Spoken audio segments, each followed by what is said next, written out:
भगवान से कहिए महाराज अब मैं नहीं मांगूंगा, जो आपको इच्छा हो वो दीजिए, और जब परमात्मा देगा तो अपने स्तर का देगा। जब परमात्मा से ही मांगने की इच्छा होगी कि जिसमें मेरा हित हो वो आप मुझे दीजिए, तो भगवान जो कुछ भी देगा वो सर्वश्रेष्ठ ही देगा, क्योंकि परमात्मा सर्वश्रेष्ठ है। यदि सामान्य किसी किसान के यहां जाके आप मांगे तो आपको बाजरा की रोटी देगा, ज्वार की रोटी देगा, मक्के की रोटी देगा, लेकिन किसी बहुत बड़े धनपति के यहां जाएं और उसके मन में विचार आए कि मुझे अभी से कुछ खिलाना है, तो क्या वो बाजरा की रोटी खिलाएगा? अरे वो तो चांदी की थाल में चमचम, गुलाब जामुन, रसगुल्ले और समोसे भरकर आपको देगा, बहुत गरीब अच्छी अच्छी चीजें देगा।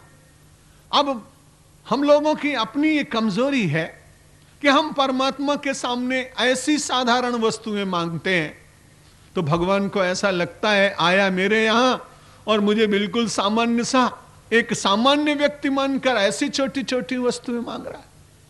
परमात्मा के प्रति विश्वास और खूब श्रद्धा हो तो धीरे धीरे कामना का विसर्जन व्यक्ति का अपने आप ही धीरे धीरे होता जाता है। एक दिन में तो होगा नहीं। और बुरा मत मानिएगा, सच्चा स्वार्थ तो वही है जो परमात्मा के चरणों में स्नेह हो जाए। स्वार्थ साच जीव कहूए हा, मन क्रम बचन राम पद नेहा। गोस्वामी तुलसीदास जी महाराज ने कहा जीव का सबसे बड़ा स्वार्थ है ये। कई लोग कहते संसार में रहना है तो स्वार्थी तो आदमी को होना ही पड़ेगा। बिल्कुल ठीक बात, आपके साथ सहमति प्रकट करता हूं, लेकिन विचार ये करिए कि जीव का सबसे बड़ा स्वार्थ क्या है।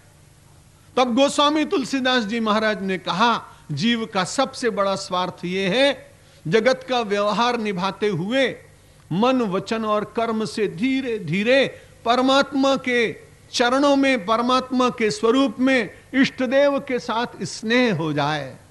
और जिसके साथ व्यक्ति का स्नेह होता है फिर उसको यह ध्यान नहीं रहता है, वो तो उसके साथ बिल्कुल एक हो जाता है। जब स्नेह होता है तो व्यग्रता बढ़ती है। 2-3 दिन से आप आचार्य जी की श्रीमद् भागवत की पावन कथा में श्रवण कर रहे हैं। व्यग्रता जगनी चाहिए।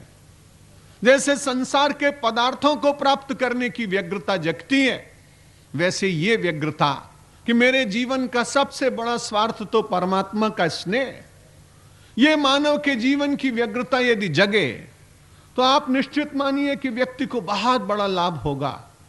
जब परम के साथ जीव का संबंध स्थापित होता है तब छोटी छोटी वस्तुएं तो अपने आप ही व्यक्ति के सामने से हट जाती हैं और उनका मूल्य भी समाप्त हो जाता है।